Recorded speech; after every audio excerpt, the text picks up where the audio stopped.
नमस्कार। एनालाइजर में आपका स्वागत है।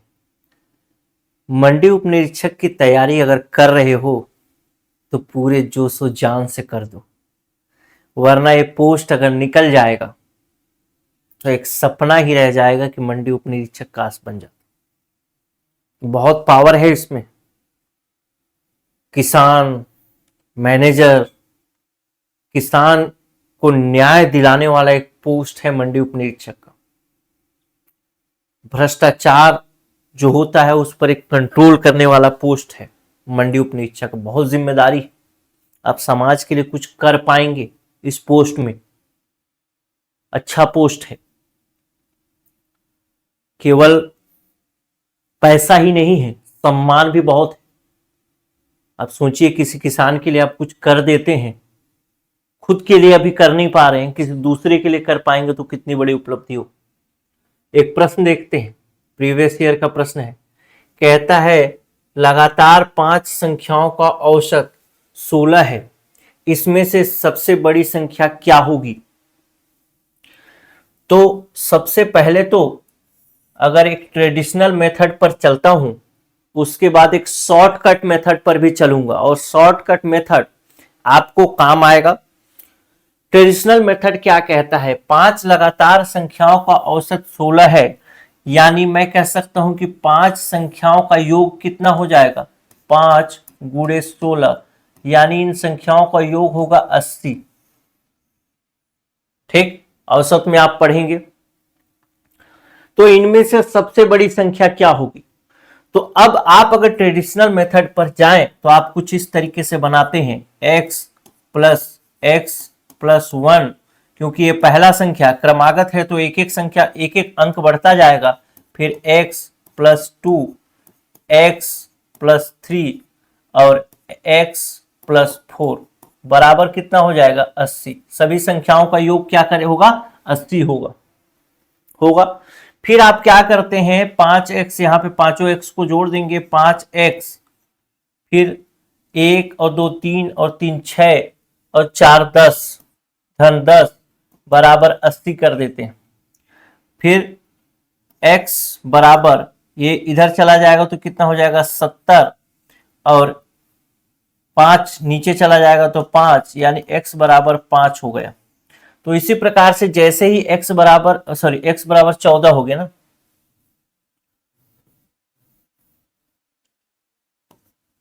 x बराबर 14 हो गया, 5 14 50 70, 14 हो गया। फिर आप सबसे छोटी संख्या 14 निकाल लेते हैं, उससे बड़ी संख्या 1 जोड़ देंगे तो 15 हो जाएगा, उससे बड़ी संख्या 2 जोड़ देंगे तो 16 हो जाएगा, फिर बड़ी संख्या जोड़ेंगे तो 17 हो जाएगा, और फिर एक बड़ी संख्या जोड़ेंगे तो 18 हो जाएगा। इस प्रकार से इसका उत्तर हो जाएगा 18। लेकिन मेरे दोस्त, अगर इस एग्जाम को निकालना है तो केवल और केवल कंसेप्ट से ही एग्जाम निकाला जा सकता है। ये भी कंसेप्ट अच्छा है, कहीं पर कुछ काम नहीं आता तो ये तो काम आता ही आता है। लेकिन एक और तरीका अगर थोड़ा सा समझना चाहें, वैसे तो मैं कोर्स में थोड़ा सा औसत पढ़ाता हूं तो उस समय मेरे को समय ज्यादा मिलता है, उस हिसाब से बनाता हूं। लेकिन ठीक है, कुछ और समझाने की कोशिश करूं अगर दूसरे तरीके से। अगर मैं कहता हूं कि 3 लगातार संख्याएं हैं, 3 4 और 5, इसका योग कितना होगा? तो आप कहेंगे इसका योग होगा 12। कैसे किया? इस बीच वाला 4 और टोटल संख्या है 1 2 3, 3 कर दिए तो 12 आ गया। ठीक, अब इसका औसत अगर निकालूं तो इसका औसत क्या होगा? 3 संख्याओं से विभाजित करूंगा तो औसत कितना हो जाएगा? 4। यानी ये जो संख्या है वो बीच की ही संख्या है। अगर इसमें कोई पेन नहीं चलाना, तो हमको ये चीज भी निकालने की जरूरत नहीं है कि टोटल संख्याओं का योग कितना होगा। हमने ये टोटल संख्याओं का योग निकाला 80, इसका क्या मतलब है? कहीं पर कोई उपयोग है क्या इसका? 5 संख्याएं हैं, 1 2 3 4 5। अगर मैं कहता हूं इनका योग कितना होगा तो आप कहेंगे 3 होगा। योग कितना होगा? 3। टोटल 5 संख्याएं हैं तो 15 हो जाएगा। औसत कितना होगा? 15 भागे 5 संख्या है, 5 से डिवाइड करूंगा तो 3 हो जाएगा, यानी यही औसत हो जाएगा जो बीच की संख्या होगी। ध्यान रखिएगा, जब संख्याएं विषम नंबर पर होंगी, यानी 1 2 5, 3 होगा, 5 होगा, 7 होगा, 9 होगा, 11 होगा, 13 होगा, तब बीच का काम करेगा। अगर सम संख्या होगा तो वो फिर प्रश्न आएगा तो बनाएंगे। इसका मतलब यह है कि जितनी भी संख्या है, अगर 5 संख्या की संख्या 3 दिया गया है, कुल संख्या 3 दिया है, 5 दिया है, 7 दिया है, 9 दिया है, तो इसका मतलब यह है कि जो मध्य का संख्या होगा वही मध्य का संख्या औसत होता है। तो यहां पर संख्या 5 दिया गया है, 5 संख्याएं हैं, तो मैं इसको इस प्रकार से अगर लिखता हूं 2 3 4, तो मैं कहूंगा ये वाला संख्या यही मध्य का संख्या होगा, यानी ये होगा 16। मध्य का संख्या 16 जो है वह उसका औसत भी हुआ और वही उसका मध्य का भी संख्या हुआ। यहां पर जैसे इस केस में देखें, 3 जो है बीच का भी संख्या है और 3 औसत भी है, यानी जो औसत होगा वही बीच का संख्या होगा। क्लियर है? तो जब औसत बीच का संख्या होगा तो 16 से बड़ी संख्या बताया है, क्रम से पूछा है, तो 17 और 18, यहां आप कहेंगे तो 15 और यहां पे 14, यानी बीच का संख्या 16 सबसे बड़ी, 18 सबसे छोटी, 14। इस क्वेश्चन को बनाने के लिए आपको पेन भी चलाने की जरूरत नहीं थी। ध्यान रखना, एग्जाम में एग्जामिनर आपसे कई तरीके के प्रश्न पूछेगा, उसमें से बहुत सारे प्रश्न ऐसे होंगे जिसमें पेन चलाना ही होगा, लेकिन ऐसे प्रश्न जो होते हैं जिसमें पेन चलाने की भी जरूरत नहीं है, बस आपने देखा कि 5 लगातार संख्याओं का औसत 16 है, तो आपको तुरंत ही पता हो जाना चाहिए कि बीच की संख्या 16 ही होगी। पूछा है इनमें से सबसे बड़ी संख्या क्या होगी, तो क्रमागत है तो 2 संख्या आगे बढ़ा दो, 17 18 उत्तर हो गया ऑप्शन नंबर सी। ऐसे भी प्रश्न बनते हैं, इसमें बहुत सारे और भी कंसेप्ट छिपे हुए हैं जिनको हम क्लास में करेंगे, वैसी कोई बात नहीं है, हर कंसेप्ट को बताऊंगा। अब एक और प्रश्न कहता है, एक समकोण त्रिभुज के आधार और विकर्ण का अनुपात 4:5 है, यानी आधार उसका 4 है, विकर्ण उसका 5 है। तो कहता है कि त्रिभुज का परिमाप 48 सेंटीमीटर है, तो त्रिभुज का क्षेत्रफल ज्ञात करिए। सबसे पहला, ये समकोण त्रिभुज है, तो इस प्रश्न को सॉल्व करने के लिए भी आपको वैसे तो कोई पेन पेपर चलाने की आवश्यकता नहीं। कैसे देखता हूं, बताता हूं, बिना पेन पेपर चलाए ही बताता हूं। देखिए, एक समकोण त्रिभुज है, उसके आधार और विकर्ण का अनुपात 5:4 है। मैं ये कहता हूं कि ये वाला जो लाइन है, आपको समझाना पड़ेगा, ये वाला जो लाइन है ये है आपका 4 और ये वाला जो लाइन है ये है 5। तो सबसे पहले अगर मैं ये वाला लाइन निकाल लूं कि ये कितना है तो मुझे पता चल जाएगा। अगर मुझे कर्ण और आधार दोनों पता है तो आराम से मैं लंब निकाल सकता हूं। तो लंब अगर मुझे निकालना है तो मैं कैसे निकालूंगा, लंब बराबर कर्ण बराबर क्या होता है, कर्ण बराबर होता है आधार का वर्ग धन लंब का वर्ग। पाइथागोरस पर में यही कहता है। कर्ण एक साइड हो गया 5, ठीक, 5 हो गया, आधार दिया है 4 यानी 4 हो गया, धन लंब हो गया, यानी कितना हो गया, 5 का स्क्वायर हो गया 25, इधर हो गया 16, 4 का वर्ग हो गया 16 और धन लंब हो गया। लंब इधर है, 16 को इधर ट्रांसफर करूंगा 25 साइड तो कितना बच जाएगा, 25 में से 16 घटेगा तो बचेगा 9 और यहां से वर्ग हटाऊंगा तो 9 का वर्गमूल हो जाएगा 3, यानी जो ये है इसका वैल्यू हो जाएगा 3। कैसे किया वो बताता हूं। अब जब इसका वैल्यू 3 हो गया तो मैं ये चूंकि अनुपातिक रूप में दिया है तो 3 4 और 5 ये अनुपात में बटा है और टोटल इसका योग जो है ये और ये इसका 48 है, तो मैं इसको जोड़ दूंगा 4 3 7 5 12, 12 चौके 48 कर दूंगा और मैं कहूंगा जब इसका पूछा है कि इसका कितना होगा, ये वाला कितना लंबाई होगा, तो 48 4 हुआ तो 4 तिया 12 हो गया है। फिर इसको 4 से गुणा करूंगा 16 हो गया, इसको 4 से गुणा करूंगा 20 हो गया। ये इसका परिमाप, इसको और इसको टोटल 12 16 और 20 को जोड़ूंगा तो कितना आएगा, 48 आएगा। ठीक, अब कहता है कि तो त्रिभुज का क्षेत्रफल क्या होता है, 1/2 आधार गुणित ऊंचाई। तो 1/2 तो पहले लिख दो, आधार कितना है, आधार है आपका 16 गुणित ऊंचाई कितना है 12, 16 को डिवाइड कर दो, नीचे वाले 2 से काट दो, तो 8 आया, 12 8 96, यानी ऑप्शन नंबर बी इसका आंसर हो जाएगा। बस सीधा सा। अब किया कैसे? अब देखो, इसको करने की भी जरूरत नहीं थी, पेन से लिखने की भी जरूरत नहीं थी। अगर आपके पास कंसेप्ट क्लियर है, वही बात कई बार बोलता हूं कि आपका अगर कंसेप्ट क्लियर है तो प्रश्न आपसे आराम से बनेगा। कहता है समकोण त्रिभुज के आधार और विकर्ण का अनुपात इतना है। मैं एक समकोण त्रिभुज बनाया कुछ इस प्रकार से, ये है समकोण त्रिभुज, इसका जो आधार है वो 4 है, विकर्ण जो है 5 है, ये हमको पता नहीं है, लेकिन इसका परिमाप दिया है 48 सेंटीमीटर दिया है। ठीक, परिमाप मतलब ये और ये वैल्यू। तो मैं इसको निकाल लेता हूं कि ये कितना होगा। तो मैं कहता हूं कि कर्ण का वर्ग धन कर्ण का वर्ग बराबर होता है आधार का वर्ग धन लंब का वर्ग। कर्ण का वर्ग दिया है 5, कर्ण दिया है तो 5 का वर्ग हो गया 25, और आधार का वर्ग दिया है 4, 4 का वर्ग हो गया 16 धन लंब का वर्ग हो गया। इधर इसको ट्रांसफर किया तो 25 में से 16 गया तो बचा 9, बराबर हो गया लंब का वर्ग, और यहां से वर्ग हटा दिया तो इधर वर्गमूल लग जाएगा, तो वर्गमूल लगने के बाद ये 3 आ जाएगा, यानी इसका वैल्यू हो गया 3। अब हमको पूरा पता चल गया किस अनुपात में है। चूंकि इसकी टोटल लंबाई दी है 48, तो हम इसको बांट देते हैं, तो 48 और इसको जोड़ूंगा 5 3 8 4 12, 12 कम 12, 12 चौको 48, यानी इसका वैल्यू हो गया 12 सेंटीमीटर, इसका वैल्यू हो गया 4 को 3 से गुणा किया तो 12, 4 को 4 से गुणा किया तो 16, 4 को 5 से गुणा किया तो 20 सेंटीमीटर। ठीक, अब त्रिभुज का क्षेत्रफल निकालना है, तो त्रिभुज का क्षेत्रफल होता है 1/2 आधार गुणित ऊंचाई। तो आधार हमारे पास कितना है? 16 है, गुणित ऊंचाई कितना है? 12 है, ये 12 यानी लंब 12 है, काट दिया, 2 1 कम 2, 2 8 16, 12 8 96 सेंटीमीटर स्क्वायर, और यही हमारा उत्तर हो गया ऑप्शन नंबर बी। ठीक, इसमें भी आपको पेन चलाने की आवश्यकता नहीं थी, या फिर अगर आपके पास कंसेप्ट है, तो अगर ये सब कंसेप्ट ही नहीं है तो दिमाग में सोच ही नहीं पाएंगे, जोड़ ही नहीं पाएंगे, तो पेन क्या है, तो कुछ भी चला लो, फिर बनना ही नहीं।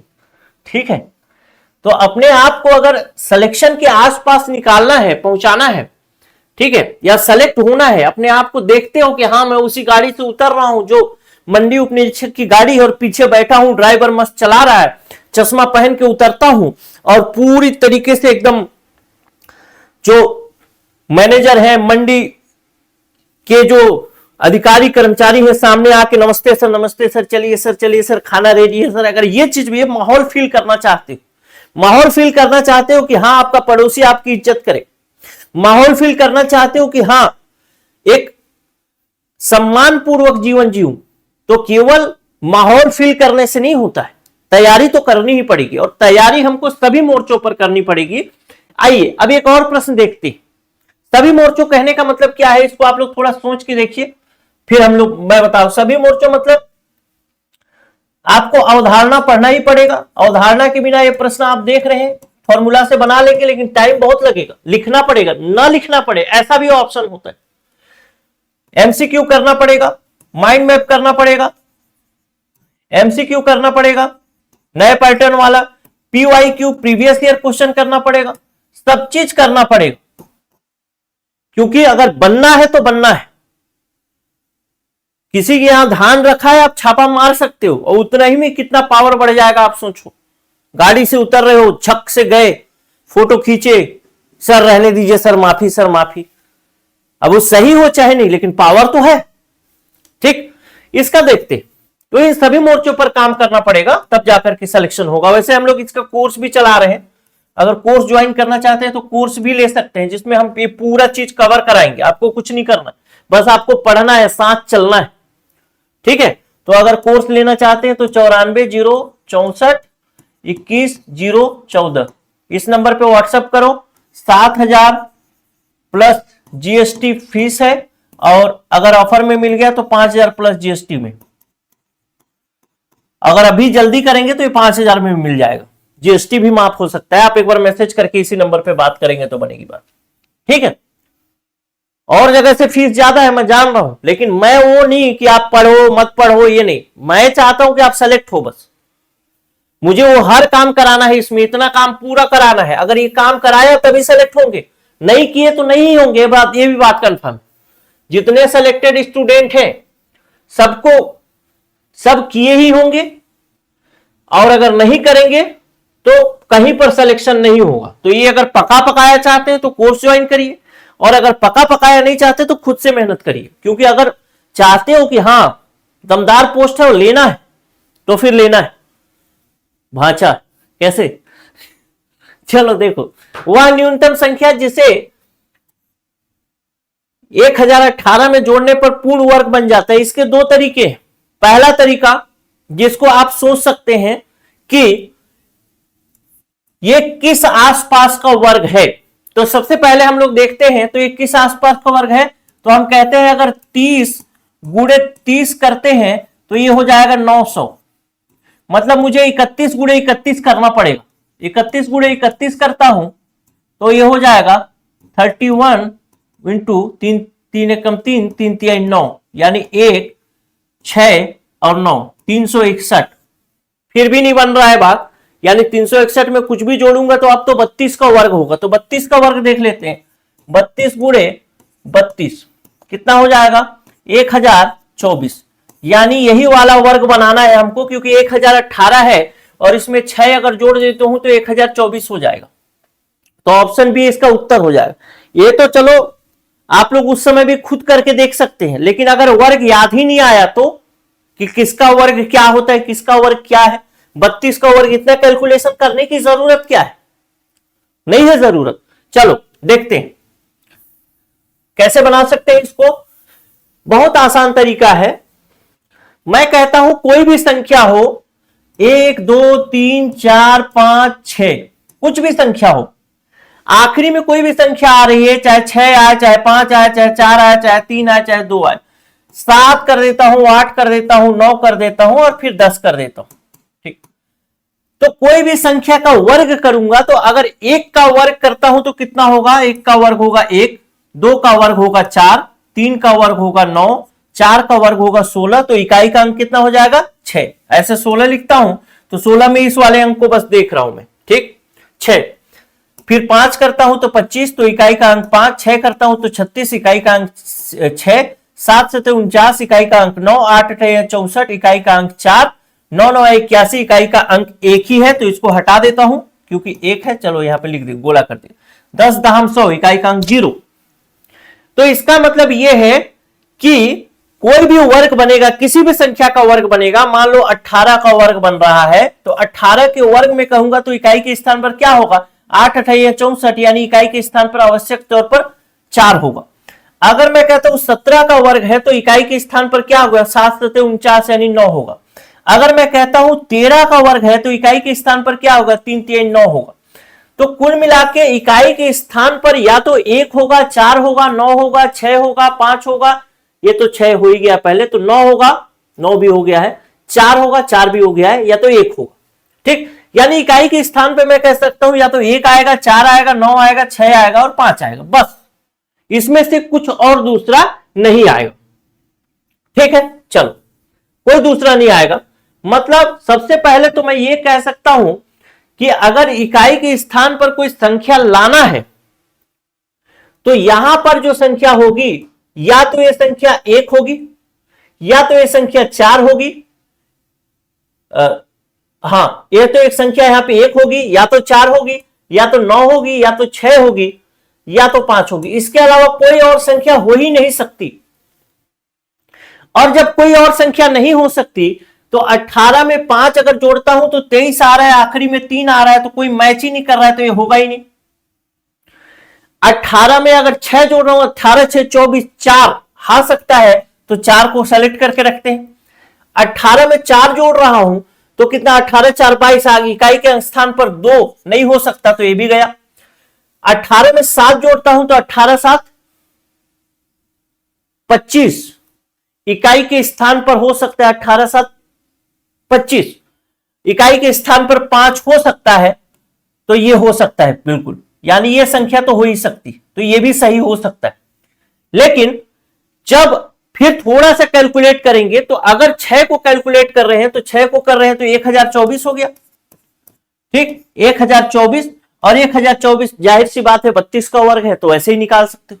ठीक, तो एलिमिनेशन मेथड से भी अगर आपको इसमें से अगर कुछ भी वर्ग का पता नहीं चलता है, कुछ भी वर्ग का पता नहीं चल रहा है, तो आप ये बात तो कंफर्म हो ही सकते हैं कि या तो उत्तर बी होगा या तो उत्तर डी होगा, दो ही में एक उत्तर होने वाला है। एकदम कुछ नहीं आता, कुछ याद ही नहीं आ रहा है, तो दो में से एक को तो राम नाम का नाम लेके मार ही सकते हो, ठीक। लेकिन अगर उसका वर्ग बना लोगे तो बहुत अच्छी बात है, ठीक है। चलो, क्योंकि देखो दोस्त, सिलेक्शन लेना है तो हर प्रश्न करना पड़ेगा, कट ऑफ हाई जा रहा है, लेकिन यह है कि अगर मेहनत करेंगे तो निकाल सकते हैं, कोई बड़ी बात नहीं। और बहुत आसान पेपर है, सिलेबस एकदम डिफाइन है, बाहर से प्रश्न आता नहीं है, बस उसी सिलेबस को कंप्लीट करना है। हर प्रश्न को, बस मैथ्स के खासकर प्रश्नों को तेजी से सॉल्व करना ठीक समझना है, जीएस के प्रश्नों को समझना सीखना है, बस हो गया, उत्तर आ गया। और क्या, कंसेप्ट अगर क्लियर है तो हर प्रश्न बनेगा, नहीं है तो कोई प्रश्न नहीं बनेगा। अगला प्रश्न देखते हैं, कहता है 76 नंबर, कहता है x दूसरी संख्या y से 25% अधिक है तो y संख्या x से कितने प्रतिशत अधिक है। तो एक संख्या मैं मान लेता हूं x और दूसरी संख्या y। कहता है x जो दूसरी संख्या से 25% अधिक है, दूसरी संख्या को 100 मान लेता हूं, 25% अधिक यानी 125 मान लिया, ठीक। तो y संख्या x से कितने प्रतिशत अधिक है, तो y संख्या जो x से, तो y संख्या x से, x दूसरी संख्या y से 25% अधिक है, तो y संख्या x से कितने प्रतिशत कम है। तो ये जो है कितना कम है, 25 कम है। किससे कम है, 125 से। तो हम बस इसको निकाल देते हैं, 25/125 इंटू 100, काट देते हैं, 25 25 125, 25 चौको 100 और 5 एकम 5, 5 25 25, यानी कितना हो गया, 20%। और यही इसका उत्तर हो जाएगा ऑप्शन नंबर बी, ठीक है। तो मेहनत इतना करना है कि सिलेक्शन लेना है, तैयारी उसी हिसाब से करनी है दोस्त। ये आसान प्रश्न है, लेकिन अब आसान प्रश्न पूछता नहीं, कठिन हो सकता है लेकिन अब जो है आसान प्रश्न पूछता नहीं है। तो जो भी पूछेगा सब कंसेप्ट बेस्ड प्रश्न पूछ रहा है। 70% प्रश्न मैथ्स का कंसेप्ट बेस्ड आ गया, स्टेटमेंट वाला आ गया। तैयारी करनी पड़ेगी, लेकिन हाँ सही रास्ते पे तैयारी करेंगे तो जरूर वो गाड़ी आपको मिलेगी जिस गाड़ी में पीछे आप बैठे होंगे और आगे एक ड्राइवर। नमस्कार।